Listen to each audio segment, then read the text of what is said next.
नमस्कार. मी पत्रकार परिषद आज बोलवली आहे. याचं कारण तुम्ही सर्वच मला वेगवेगळ्या ठिकाणावरून फोन करताय. शेकडो फोन मला गेल्या 2 दिवसात आले आणि प्रत्येकाला वेगळं उत्तर देण्यापेक्षा मी सर्वांना एकत्र बोलवण्याचा पसंत केला. मला या पत्रकार परिषदेविषयी आज आपल्याशी बोलताना थोडीशी पार्श्वभूमी सांगावीशी वाटते. 2019 मध्ये मी भारतीय जनता पार्टीची उमेदवार होते आणि त्यावेळी निवडणुकीत माझा पराभव झाला.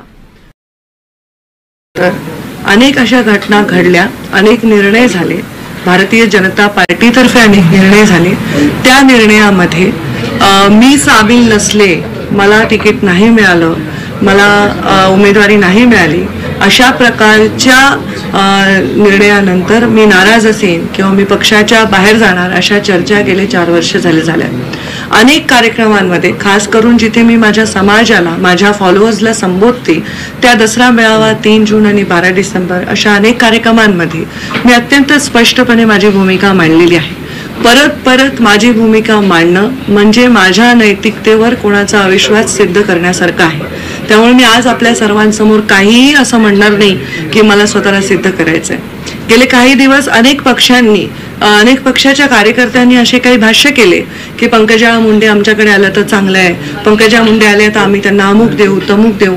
या गोष्टीला सुद्धा फार मी लाईट नोटवर घेतलं, कारण त्यांनी काही माझा अवमान केलेला नव्हता. या संदर्भामध्ये फारसं मी भाष्यही केलं नाही. पण मला वाटतं परवाच्या दिवशी अशी एक बातमी आली. त्या बातमीने मला खूप अंतर्मुख केलं आणि मला असं वाटलं आपल्या सर्वांशी बोललं पाहिजे. त्या बातमीमध्ये असं सांगितलंय की मी राष्ट्रीय काँग्रेसचे नेते राहुल गांधी आणि आदरणीय सोनिया गांधी यांची भेट घेतली. माझी त्यांची 2 वेळा भेट झाली आणि मी काँग्रेसच्या वाटेवर आहे. मला सर्व माध्यमांना एवढंच सांगायचं आहे, कोणत्याही बातमीसमोर एखादा क्वेश्चन मार्क टाकून तुम्ही लीगल प्रश्न सोडवू शकता, पण एखाद्याची क्रेडिबिलिटी, एखाद्याचं करिअर संपवण्याचा हा डाव कोणाचा आहे. त्यांनी असंही सांगितले की एका सांगलीच्या नेत्याच्या माध्यमातून मी सोनिया गांधी आणि राहुल गांधींना भेटले, मी काँग्रेसच्या वाटेवर आहे. मग जेव्हा माध्यमांना सुद्धा जबाबदारी आहे, माध्यमांना सुद्धा कुठली बातमी देत असताना त्यांचे स्रोत काय आहे हे सांगण्याची आवश्यकता आहे. त्यामुळे या चॅनलवर मी मानहानीचा दावा ठोकणार आहे आणि त्यांनी जे कथन केलेलं आहे त्या कथनाचे पुरावे त्यांना कोर्टामध्ये सादर करावे लागतील. त्यांनी सांगितलं असा कोणता जो नेता आहे ज्यांच्या माध्यमातून मी भेटले, त्यांनी भाष्य केले, याचे सगळे डिटेल्स त्यांना द्यावे लागतील. माझं करिअर हे कवडी मोलाचं नाही. 20 वर्ष राजकारणामध्ये मी काम करते. माझ्या स्पष्ट वक्तेपणामुळे, प्रामाणिकपणामुळे आणि माझ्या पर्सनॅलिटी जी डायरेक्ट लोकांशी संवाद साधते त्याच्यामुळे माझं नेतृत्व आहे. माझ्या संस्कार झालेले आहेत माझ्या वडिलांचे, गोपीनाथ मुंडे यांचे. त्यामुळे पाठीत खंजीर खुपसण्याचं रक्त माझ्या अंगात दौडतच नाही आणि खुपसलेला खंजीर कसा योग्य आहे हे सांगण्याचं माझ्याकडे कुठलेही शब्द नाहीत. त्यामुळे हे माझा स्वभाव नाही. मी माझ्या 3 जूनच्या कार्यक्रमामध्ये अत्यंत स्पष्टपणे सांगितलेलं आहे की या चर्चा का होतात, कारण प्रत्येक वेळी पंकजा मुंडेंचं नाव येतं आणि पंकजा मुंडे मात्र त्या ठिकाणी येत नाहीत, त्या पदावर दिसत नाहीत. त्यामुळे या चर्चा होतात. तर हा दोष माझा तर नाही. ह्याच्यावर उत्तर द्यायला पाहिजे ते पक्षाने द्यायला पाहिजे की पंकजा मुंडे आता पात्र असतील नसतील हे उत्तर मी किती वेळ देणार, मी हे देऊ शकत नाही. जेव्हा जसं भागवत कराडांना राज्यसभा मिळाली, रमेश अप्पा कराडांना विधान परिषद मिळाली, त्याच्याही नंतर अनेक विधान परिषद झाल्या.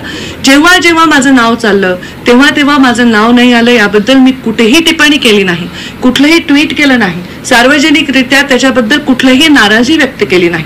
पण त्यानंतर किंवा त्याआधी होणाऱ्या माझ्या भाषणाचे तुकडे काढून त्याचे अर्थ लावले जातात आणि हे अर्थ समर्पकही बसतात काही ठिकाणी. याचं कारण आहे पंकजा मुंडे का नाही, आणि याचं उत्तर पंकजा मुंडेकडे असण्याचं कारण नाही. भागवत कराडांच्या यात्रेला मी भगवा झेंडा दाखवून त्यांची यात्रा सुरू करून दिली. माझ्या घरी त्यांचा सत्कार केला. काही तरुणांनी घोषणा दिल्या तर त्यांना हक्काने मी त्यांना 2 चापटाही मारल्या. मी मला शेवटच्या ज्या विधान परिषदा झाल्या त्यामुळे 2ही वेळा मला फॉर्म भरून ठेवायला सांगितले. सकाळी 9 वाजता मला फॉर्म भरायला येण्याचंही सांगितलं गेलं पक्षाकडनं आणि त्याच्या 10 मिनिटं आधी मला फोन येऊन सांगितलं की तुम्ही हे फॉर्म भरायचं नाही, जैसी आपकी आज्ञा असं समजून मी पक्षाचा प्रत्येक आदेश हा शिरसावंद्य मांडलाय. मग मी पक्षाच्या विरोधात काय केलंय म्हणून माझ्या नैतिकतेवर असा प्रश्न निर्माण केला. या चॅनलला माहिती कोणी दिली ही माहिती का दिली, या माहितीचं असे मुहूर्त का गाठले जातात की अशा वेळी माझ्या नैतिकतेवर प्रश्न निर्माण होतो. राजकारण मी करेन किंवा नाही करेन, कधी करेन, कुणाशी करेन हा वेगळा विषय आहे, पण मी राजकारण करत असताना नेहमी स्पष्ट भूमिका घेतली. मी मीडियालाही त्या दिवशी सांगितलं, मला जे बोलायचंय ते मी ठणकावून सांगेन आणि मला जर काही करायचंय तर ते डंके के चोट पर करेन. मी असं कुठे गुपितपणे अंधारात जाऊन करणार नाही. माझ्या तुमच्या सर्वांच्या माध्यमातून मला ऐकणारे हजारो लाखो लोक आहेत. आज त्यांना प्रश्न पडलाय, त्यातले कितीतरी लोक मला प्रश्न करतायत, ताई तुम्ही काय करताय. अनेक प्रश्न तर असे म्हणतायत की ताई तुम्ही हे करा, हे योग्य ते नाही. या सगळ्या लोकांच्या प्रश्नामध्ये, या सगळ्या लोकांच्या कन्फ्युजनमध्ये माझ्यासारख्याला प्रश्न पडतो की राजकारणात येण्याचं माझं मूल काय. मी एक युवा म्हणून राजकारणात आले. भारतीय जनता पार्टी माझ्या रक्तामध्ये दौडत होती, त्याचे विचार माझ्या रक्तात दौडत होते. याचं कारण पंडित दीनदयाळजी उपाध्याय यांचे विचार, अटल बिहारी वाजपेयी यांचा आदर्श, गोपीनाथ मुंडे यांनी घालून दिलेले संस्कार. पक्ष हा सर्वश्रेष्ठ आपल्यासाठी, आपला राष्ट्र सर्वात महत्वाचा आहे, त्याच्यानंतर आपलं संघटन आहे, त्याच्यानंतर सत्ता आहे. पण मला वाटतं जसं पूर्वी म्हणायचे ना की शेती सर्वात उत्तम आहे, मध्यम आहे नोकरी आणि कनिष्ठ आहे व्यापार, आणि ते उलट झालंय. अशी व्हायची परिस्थिती निर्माण होऊ नये की सर्वात श्रेष्ठ ही सत्ता आहे आणि संघटन महत्वाचं नाही, अशा विचारांची मी नाही. भारतीय जनता पार्टीचा प्रत्येक कार्यकर्ता महाराष्ट्रातला जो व्यक्त होऊ शकत नाही, ते 106 आमदार ते भाजपावर निवडून आलेत, ते सर्व कार्यकर्ते जे 30 दिवस मोदी ॲट 9 मध्ये राबलेत, ह्या सगळ्यांच्या मनामध्ये खूप काही गोष्टी असतील, पण बोलण्याची ताकद आणि हिंमत त्यांच्यामध्ये नाही. आज पंकजा मुंडे म्हणून मी तुमच्या समोर उभी आहे, ते हे सांगते की अप्रामाणिकपणा माझ्या स्वभावात नाही. माझ्या स्वभावामध्ये ब्याळ बोलणं, कोणाला टीका करणं, कोणाविषयी वैयक्तिक बोलणं हे देखील नाही. मी राजकारणामध्ये आतापर्यंतचा इतिहास बघा, मी फक्त आणि फक्त मुद्द्यांवर बोलते. प्रधानमंत्री नरेंद्र मोदी जेव्हा देशाचे प्रधानमंत्री झाले, त्यांनी देशाच्या संसदेच्या पायरीवर डोकं ठेवलं, तेव्हा या देशाच्या नाही जगातल्या अनेक लोकांना हा विश्वास निर्माण झाला होता की एक सुंदर चारित्र्य संपन्न नेता या देशाला नव्हे जगाला लाभलेला आहे, आणि त्या नेत्यांनी तसेच नेते घडवावे, तशाच नेत्यांच्या पाठीशी उभं राहावं अशी अपेक्षा अनेक तरुणांच्या निर्माण झाली. अनेक लोक ब्युरोक्रेसी सोडून राजकारणात आले, अनेक लोक उद्योग जगतातले राजकारणात आले.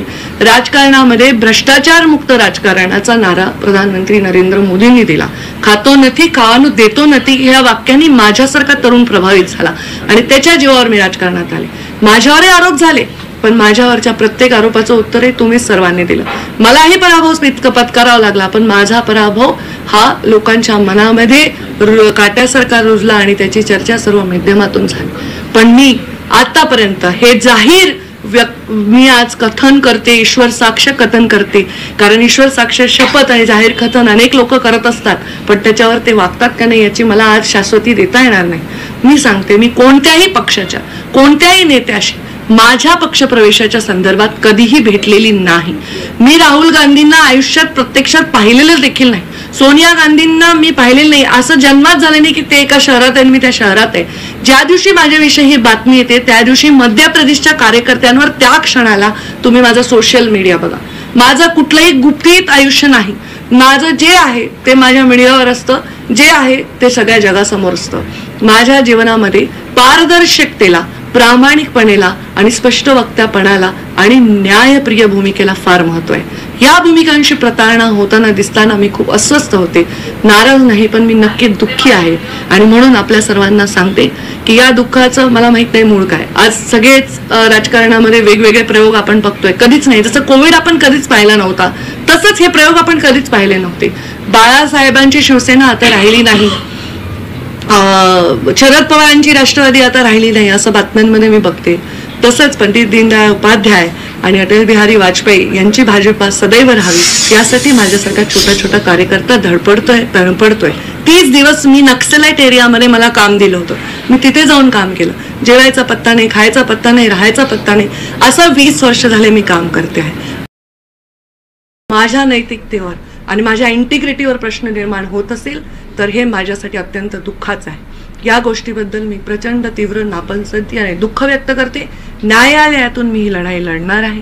माझ्यावर न्याय झालाय का अन्याय झालाय हे काळच ठरवेल. या परिस्थितीमध्ये भविष्यामध्ये मी काय करणार आहे, काय नाही करणार आहे हे सांगण्याएवढी भविष्य मला कळत नाही. पण एवढंच सांगते, माझी भूमिका नेहमी थेट आणि डायरेक्ट असणार आहे. आज मात्र या क्षणाला मी स्पष्टपणे सांगते, कोणत्याही पक्षातल्या कोणत्याही नेत्याशी माझा कुठलाही संवाद माझ्या पक्षप्रवेशाच्या संदर्भात नाही. हेही तेवढंच सांगते की अनेक पक्षांनी माझ्याशी सन्मानजनक स्टेटमेंट करून सांगितले की मी त्यांच्या पक्षात यावे. माझ्या पक्षाला माझा सन्मान वाटत असेल अशी माझी अपेक्षा आहे. ते त्याच्याबद्दल काय विचार करत असतील हे त्यांचा संपूर्णतः निर्णय आहे. पण माझा प्रवास हा आत्तापर्यंत पूर्णपणे स्पष्ट आणि पारदर्शक राहिलेला आहे. लपून छपून काम करणं हे माझं नाही. आणि आता या जगाला लपून छपून काम करणाऱ्याचा कंटाळा आलाय.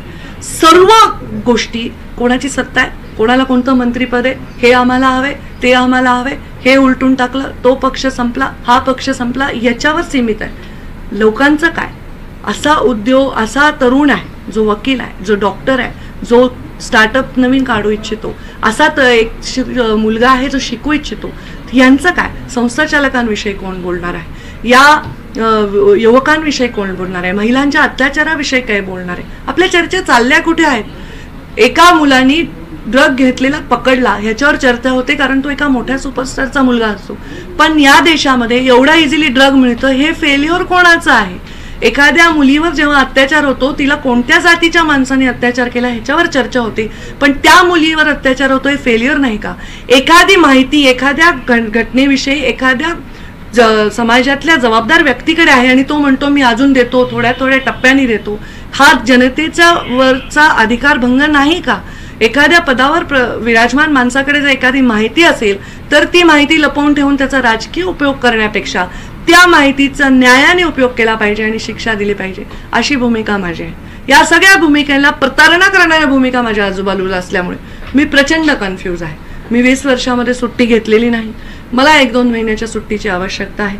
मला अंतर्मुख होण्याची आवश्यकता आहे. मला विचार करण्याची आवश्यकता आहे. मी आमदार झाल्यावर माझा पहिला इंटरव्ह्यू सुधीर गाडगे यांनी घेतला होता, तेव्हा मी असं म्हणाले होते की राजकारणामध्ये ज्या आयडिओलॉजीजला समोर ठेवून मी राजकारणात आले, त्या आयडिओलॉजीजशी जेव्हा जेव्हा मला कुठेतरी प्रतारणा करावी लागेल आणि मला चुकीचे ॲडजस्टमेंट करावं लागतील, तेव्हा मी राजकारणातला एक्झिट घ्यायला सुद्धा मागे पुढे पाहणार नाही. आत्ताच्या परिस्थितीमध्ये मला एक ब्रेकची आवश्यकता आहे आणि तो ब्रेक मी घेणार आहे. एवढंच या निमित्ताने आपल्या सर्वांना सांगते. 1-2 महिने मी लिटरली सुट्टी घेणार आहे आणि मग मी अंतर्मुख होऊन विचार करणार आहे आणि त्या सगळ्या जीवनातल्या संस्कारांवर विचार करणार आहे आणि त्याच वाटेवर मी आहे का हे मला तपासून बघायची गरज आहे. धन्यवाद.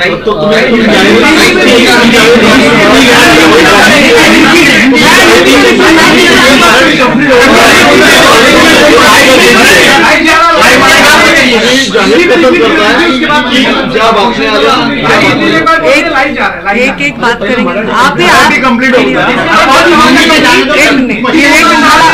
माझं बोल. मैं पंकजा गोपीनाथ मुंडे आज पत्रकार परिषद ले रही हूँ. इसका कारण 2019 में जब से मैं चुनाव में पराभूत हुई हूँ, अनेक चर्चाओं का सामना मैंने किया है. अनेकों बार भारतीय जनता पार्टी ने निर्णय लिए हैं. अनेकों राज्यसभा का जब सीट आया तब मेरा नाम चलता था, विधान परिषद का सीट आया जब चुनाव आया मेरा नाम चलता था. ऐसे परिस्थिति में जब जब मेरा नाम चला और मेरे बारे में निर्णय नहीं हुआ, तब कभी भी मैंने कोई जाहिर कथन नहीं किया, कभी प्रेस कॉन्फ्रेंस नहीं ली, कभी सोशल मीडिया के माध्यम से मैंने व्यक्त कोई नाराज़गी नहीं की. फिर भी मेरे बारे में चर्चा चलती रही. अनेक पार्टियों के नेताओं ने कहा पंकजा जी नाराज़ हैं, हमारे पास आ सकती है. अनेक पार्टियों के नेताओं ने ये भी कहा कि हम उनको ये पद दे सकते हैं, हम उनको हम उनको ये स्थान दे सकते हैं. उसी बारे में भी मैंने उसको बहुत लाइट नोट पे लिया. पर कल परसों जो एक न्यूज़ आई, वो न्यूज़ ऐसे कहती है कि मैं राष्ट्रीय नेता जो कांग्रेस के हैं आदरणीय राहुल गांधी और सोनिया गांधी जी से मिली हूँ. 2 बार हमारा मिलना हुआ है. एक सांगली के नेता है जो हमारे इस मिलने में मध्यस्थ है और मैं भारतीय जनता पार्टी छोड़कर कांग्रेस की तरफ जा रही हूँ. ये जो न्यूज़ आई है ये न्यूज़ सरासर झूठ है. ये न्यूज़ नहीं, मैं ये आपको शपथ पूर्व ईश्वर साक्ष्य कह सकती हूँ, क्योंकि आजकल शपथ पूर्व ईश्वर साक्ष्य हर कोई शपथ लेता है, पर वो उससे कितना प्रामाणिकता से उससे जुड़ा हुआ है मैं नहीं जानती. पर मैं आज ये सबके सामने कहती हूँ, कोई भी पार्टी के कोई भी नेता से मेरे पार्टी के प्रवेश के बारे में मेरी कभी भी कोई भी बात नहीं हुई है. राहुल गांधी जी को तो मैंने प्रत्यक्ष रूप में कभी देखा तक नहीं. सोनिया गांधी जी को मैंने कभी देखा तक नहीं। ऐसा भी कभी नहीं हुआ है कि वो एक शहर में है और मैं उस शहर में हूँ। जब ये न्यूज़ आई उस समय मैं अपने मध्य प्रदेश के भारतीय जनता पार्टी के कार्यक्रमों में अपने कार्यकर्ताओं के साथ थी, और ये न्यूज़ जब आई तब मुझे इस बारे में बहुत पीड़ा हुई, क्योंकि आज तक ऐसी न्यूज़ आती थी कि इनका ऑफर है, इनका ऑफर है, मैं उसको लाइट नोट पे लेती थी। पर ये जो न्यूज़ है ये कहती है कि उनके पास ये मालूमात है, उनके पास ऐसे सूत्र कहते हैं, और एक क्वेश्चन मार्क डाल दिया कि क्वेश्चन मार्क डालने से लीगल सब सही हो गया। मैं इस चैनल पर मानहानि का दावा ठोकने वाली हूँ, क्योंकि मेरा करियर कौड़ी मोल नहीं है। लाखों लोग मुझसे जुड़े हुए हैं, उनके भवितव्य मुझसे जुड़े हुए हैं, और मेरी गरिमा, मेरी प्रतिष्ठा और मेरी इंटीग्रिटी भी इसमें चैलेंज होती है। मेरे सिर्फ पॉलिटिकल जगत में नहीं, सिने जगत में मेरे दोस्त हैं, उद्योग जगत में मेरे बहुत सारे मित्र परिवार हैं। आज वो सब मुझे ये सवाल पूछ रहे। इतना ही नहीं, मेरा बेटा कहता है मम्मा ये न्यूज़ आ गया, ये सही नहीं है, पर ऐसा न्यूज़ कैसे आ गया। ये मेरे पर्सनालिटी पर उठा हुआ सवाल है, और ये कौन कर रहा है। इस देश के गृह मंत्री है अमित शाह, प्रधानमंत्री नरेंद्र मोदी है। मेरा जैसा सूक्ष्म पार्टी का जीव अगर ऐसी कोई मुलाकात करता है या किसी को मिलता है तो क्या उनको पता नहीं होगा? क्या मेरे फोन में मैं किससे बात करती हूँ क्या उनको पता नहीं होगा? मुझे लगता है मेरे जैसे सरल, स्पष्ट और पार्टी से प्रामाणिक नेता के गरिमा पर यह उठा हुआ प्रश्न चिन्ह है। हाँ, बहुत बार ऐसा हुआ मेरा नाम चला पर ना मुझे मिला नहीं। मैंने पार्टी का आदेश उस समय स्वीकार लिया। मैंने तो फॉर्म भी भर के विधान परिषद का मुझे बताया गया कि रखो, और फॉर्म भरने के समय के 10 मिनट पहले मुझे बताया गया कि आप ये फॉर्म नहीं भर सकती है। तो मैंने कहा कि पार्टी का आदेश मेरे लिए सर्वोतोपरि है। पर मेरे बारे में ऐसी शंका उपलब्ध करना मुझे बहुत दुख दे रहा है। ये पार्टी में मैं पली बड़ी हूँ, हजारों बार हजारों कार्यक्रमों में मैंने अपनी भूमिका व्यक्त की। मैं बार बार इस बारे में बात नहीं करना चाहती। 3 जून को जब मेरे पिताजी की पुण्यतिथि थी, उस दिन मैंने कहा था कि ये चर्चा जो होती है वो चर्चा मेरी वजह से नहीं होती है। ये चर्चा पार्टी के जब कोई निर्णय होते हैं तब मेरा नाम चलता है और नहीं मिलता है, इसलिए होती है। इसका जवाब मैं नहीं दे सकती, इसका जवाब पार्टी दे सकती है। पार्टी मुझे पात्र समझेगी तब मुझे अकोमोडेट करेगी, ये भी मैंने कहा है। बार बार इस बारे में मैं भाष्य नहीं करना चाहती हूँ। मैंने आज तक कभी भी किसी के वैयक्तिक जीवन में हस्तक्षेप नहीं किया, किसी के वैयक्तिक जीवन पे टिप्पणी नहीं की। कभी भी मैंने कोई धार्मिक टेढ़ बढ़ाने वाली टिप्पणी, जातीयवाद की टिप्पणी नहीं की। मैंने अपने जीवन में सिर्फ मुद्दों पर बेस्ड पॉलिटिक्स पे पूरा जोर दिया है। मेरे पिता के संस्कार मुझ में हैं। मैं किसी के पीठ में खंजीर डालने वाले रक्त मेरे खून, मेरे रगों में नहीं दौड़ता। खंजीर डालकर भी उसको जस्टिफाई करने वाले लोग भी आज राजनीति में हैं, पर मैं उनमें से नहीं हूँ। जब मोदी जी ने प्रधानमंत्री पद की शपथ ली थी और वो जब हमारे संसद में उस सीढ़ी पर नतमस्तक हुए थे, तब हजारों लाखों युवक सिर्फ इस देश के नहीं दुनिया के ये सोच रहे थे कि एक अलग सरकार, एक अलग राजा, अलग प्रधानमंत्री हमें मिला है, एक ग्लोबल लीडर मिला है। आज भी यही सोच रहे होंगे। हमारी आइडियोलॉजीज को मैं सबसे ज़्यादा प्यार करती हूँ क्योंकि यही भारतीय जनता पार्टी के संस्कार हैं। मोदी जी का ये वाक्य, मैं खातो नथी खावानु देतो नथी, ये बहुत ही इम्पोर्टेंट वाक्य है। भ्रष्टाचार से राजनीति को मुक्त करने के लिए मोदी जी के कदमों को बहुत गौर से दुनिया देखती है, और ये सबसे बड़ा मुद्दा है। हम राजनीति में और हमारे माध्यमों के इतने कंपटीशन में मुख्य मुद्दों से हमेशा परे चले जाते हैं। कोई एक व्यक्ति बहुत बड़ा स्टार, उसका बच्चा पकड़ा जाता है तो हम कहते हैं उसके पास ड्रग मिला। अरे पर ड्रग मिला ये फेलियर सिस्टम का है। आज हमारे बच्चे ड्रग एडिक्ट हो रहे हैं, ये फेलियर सिस्टम का है।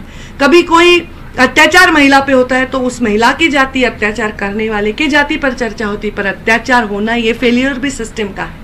कोई इंफॉर्मेशन कोई बड़ा व्यक्ति अपने पास रखता है और बोलता है मैं किश्तों में दूंगा, तो ये भी जनता के अधिकारों के ऊपर एक उसका खंडन करने जैसी बात हुई है। अगर कोई व्यक्ति एक जिम्मेदार पद पर है, विराजमान है, तो उसके पास अगर कोई ऐसी इंफॉर्मेशन है जो समाज के प्रति बहुत आवश्यक है तो उस पर उसको एक्शन लेना चाहिए, ना कि उसको किश्तों में मीडिया को बताना चाहिए। ये सब चीज़ें देखकर मैं दुखी हो गई। आज मैं रोज न्यूज़ देखती हूँ, बाला साहब ठाकरे की शिवसेना नहीं रही, शरद पवार की राष्ट्रवादी नहीं रही। मैं सोचती हूँ कल लोगों को ये कहने पर मजबूर ना करना, ये हमारा काम है कि पंडित दीनदयाल जी उपाध्याय और अटल जी की भाजपा नहीं रही, ये हमारा कर्तव्य है। मैं उस भाजपा की सदस्य थी, उस भाजपा की सदस्य हूँ और उस संस्कारों में पली बड़ी हूँ। मेरे साथ जो हुआ वो बहुत ही मुझे दुख देता है, वेदना देता है। जब भी मुझे कुछ करना है मैं डंके के चोट पर करती हूँ। लाखों लोग मेरे से जुड़े हुए हैं, हजारों लोग मुझ पर आज देख रहे हैं इसको। मैं सबसे यही कहूँगी कि मेरे प्रवास में आपने मुझे साथ दिया, उसके लिए आभार। और आप हमेशा मुझे साथ तभी दे जब मैं सच्चाई और मैं गरिमा के साथ काम करूं। जब मैंने पहला इंटरव्यू विधायक के तौर पर दिया था तब मैंने ये कहा था कि जब मुझे अपनी आइडियोलॉजी से और मेरे खुद के संस्कारों से प्रताड़ना करनी पड़े तो राजनीति से भी एग्जिट लेने से मैं नहीं चूकूंगी। मैं बहुत थक गई हूँ 2019 से लेकर आज तक के चर्चाओं से। मैं आज थोड़ा ब्रेक लेना चाहती हूँ। 1-2 महीने मैं अपने आप में जाकर सोचना चाहती हूँ कि ये राजनीति कहाँ जा रही है, देश को कहाँ ले जा रही है, देश के युवाओं को क्या दे रही है। देश में सब लोग जो राजनीति की तरफ आज देख रहे हैं वो यही देख रहे हैं कि कौन सा पार्टी टूट रहा है, कौन कौन से पद पर विराजमान हो रहा है, कौन मंत्री बन चाहता है, कौन क्या बन रहा है। पर जनता को क्या हो रहा है, जनता के साथ क्या हो रहा है, इस बारे में सोचने की भी ज़रूरत है। उस बारे में अंतर्मुख होकर मैं सोचने वाली हूँ। और फिर इसे इसलिए बोल रही हूँ 2 महीने छुट्टी कि कृपा करके कोई माइक लेके मेरे सामने ना आए, कृपा करके कोई पूछे नहीं इसने आपके बारे में ये कहा, उसने आपके बारे में जो कहा। कोई मेरे बारे में कुछ कहे उसके बारे में टिप्पणी करना मेरा काम नहीं है। और जो मुझे करना है वो मैं करूँगी और वो सिर्फ आइडियोलॉजी बेस्ड रहेगा। आज मुझे सच में एक ब्रेक की आवश्यकता है और मैं वो ब्रेक लेकर आज की राजनीति के बारे में बहुत मंथन करना चाहते हैं। मी हताश कुठे तुम्ही रोखठोक भूमिका म्हणलेली आहे, मी कोणत्याही पक्षामध्ये जाणार नाही। मात्र ही भूमिका मांडताना तुम्ही असं देखील म्हटलेलं आहे की मी पाठीत खंजीर खुपसणाऱ्यापैकी नाहीये, माझ्या ते रक्तामध्ये नाहीये। सध्याच्या राजकीय स्थितीमध्ये हा पाठीत खंजीर कोणी खुपसला नेमका काय सांगाल तुम्ही? मला याच्यावर काहीच उत्तर द्यायचं नाही। कारण माझ्या पत्रकार परिषदेमध्ये मी त्या चॅनलवर मानहानीचा दावा करणार आहे, हे महत्वाचा मुद्दा आहे। मी कोणत्याही पक्षाच्या कोणत्याही नेत्याशी माझ्या प्रवेशाबद्दल कधी चर्चा केली नाही, हे महत्वाचा मुद्दा आहे। त्यामुळे उगीच काहीतरी प्रश्न विचारून तुम्ही पण लेवल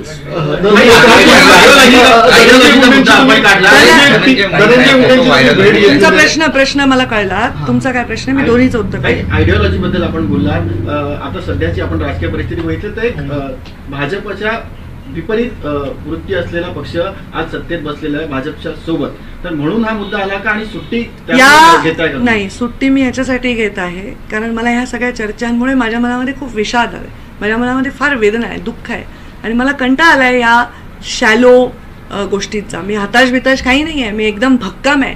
माझा कार्यकर्ता प्रतीक्षा करतो माझ्या प्रत्येक भाषणाची, माझ्या निर्णयाची। मी अजिबात हताश नाही। मी तुमच्यापासून ब्रेक घेते, माझ्या समाजसेवेपासून ब्रेक घेत नाहीये, माझ्या लोकांपासून गैरसमज करू नका, असल्या बातम्या लावू नका।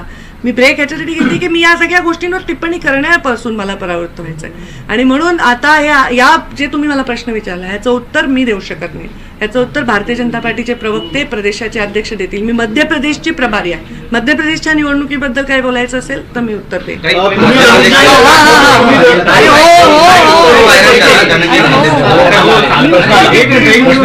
वेळ घालवता प्रश्नामध्ये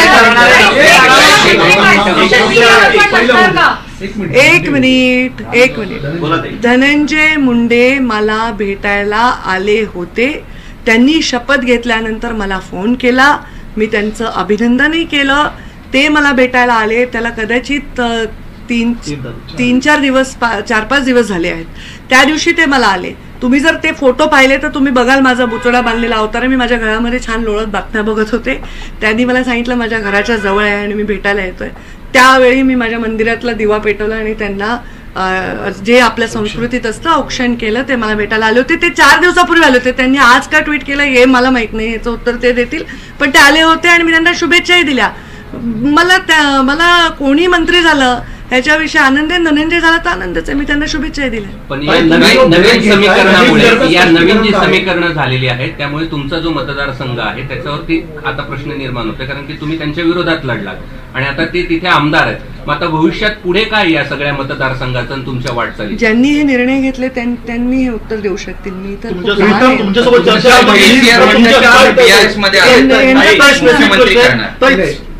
स्पेसिफिक प्रश्न तुमच्यासोबत काही चर्चा झाली होती का? तुम्हाला विश्वासात घेण्यात आलं? हे पहा, आता मी हे सांगते, ह्याचं उत्तर मी देऊ शकत नाही. पक्षामध्ये एक हायरार्की आहे, पक्षामध्ये एक व्यवस्थित मांडणी आहे, ते लोक त्याचं उत्तर देऊ शकतील. मी त्याचं उत्तर देऊ शकणार नाही. मी तुमचे उत्तर देते, फक्त तुम्ही ओरडून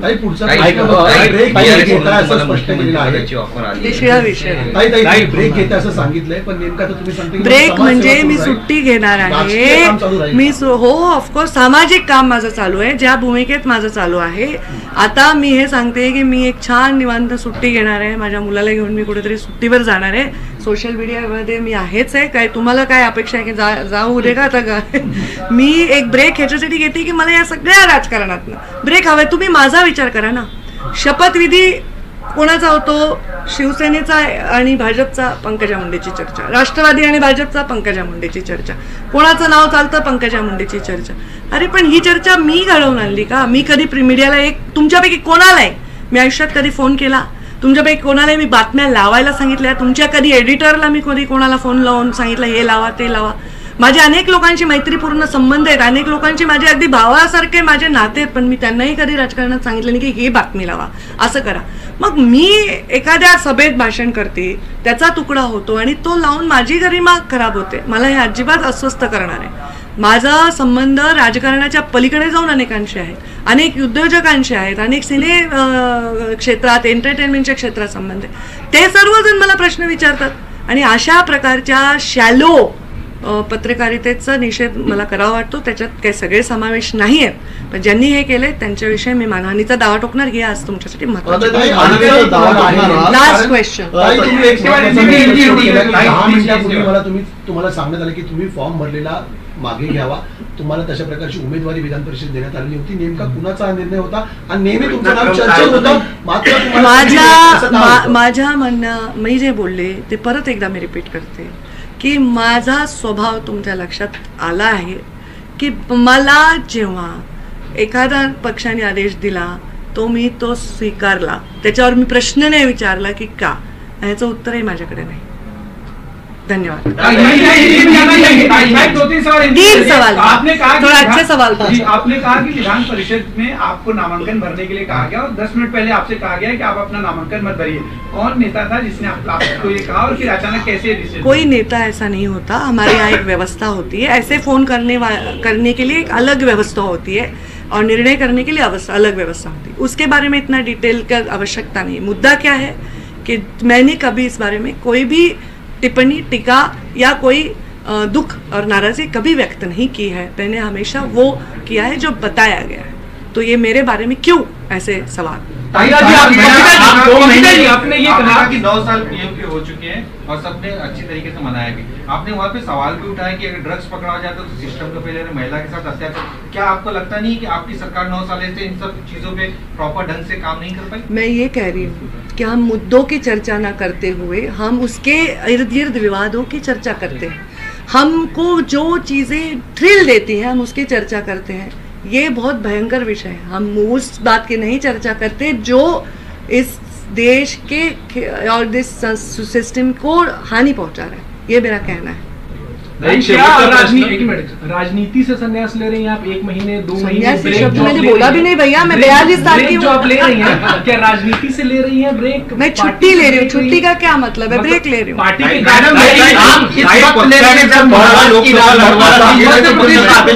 चुनाव आने वाले हैं वहाँ पे. महाराष्ट्र की राजनीति मैं मध्य प्रदेश की सह प्रभारी हूँ और मैं मध्य प्रदेश में हमारे शिवराज जी इतना अच्छा काम कर रहे, इतने लोकप्रिय, इतना सरल नेता है. तो वो इतने बड़े, मेरा योगदान जो है मैंने अभी तक किया है, जिंदगी में करती रहूंगी. मैं अभी ऐसे भी अभी बारिश का सीजन है, कुछ नहीं काम चल रहा है, मैं छुट्टी लेना चाहती हूँ। जर पक्षाने नॉन दिली आणि तुम्हाला सांगितलं की आपण 2 महिना ब्रेक घेऊ नका, तुम्ही घेणार नाही का? लोकसभा निवडणूक मला लढवण्यासाठी प्रश्न तर कळला पाहिजे ना. जर तुमच्या पक्षाने महिला लोकसभा निवडणूक लढवण्यासाठी पक्षाने जिम्मेदारी दिली लोकसभा निवडणूक लढवण्याची, तर तुम्ही लढवणार का? आणि तेव्हा ब्रेक संपेल का? सामने देखिए, मी ब्रेकचा आकडा सांगितलाय ना, किती सांगितलं तुम्ही सांगितलं? मग परत तेच विचारताल म्हणूनच सांगते. परत असा तुम्ही किमान 12वी पर्यंत शिकलेले असाल असे माझी अपेक्षा आहे. मी वेळ काय दिला ब्रेकचा सगळे सांगा एकदा. 2 महिने सुट्टी घेतली, 20 वर्ष काम केलं.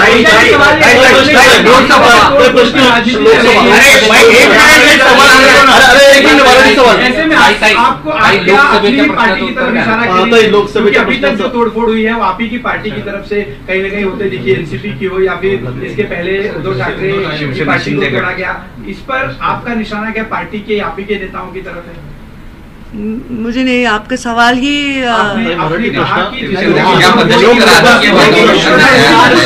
लोक मला आता कोणत्याही 2 महिन्यापर्यंत नंतरच्या विषयांवर टिप्पणी करायची नाही. धन्यवाद. 2 महिन्यानंतरचा निर्णय दादाने उपमुख्यमंत्री पदाची शपथ घेतली, तुम्ही म्हणताय मी अजित पवारांचं अभिनंदन करते. उपमुख्यमंत्री पदाची परत त्यांनी शपथ घेतल्यावर त्यांना भेटायला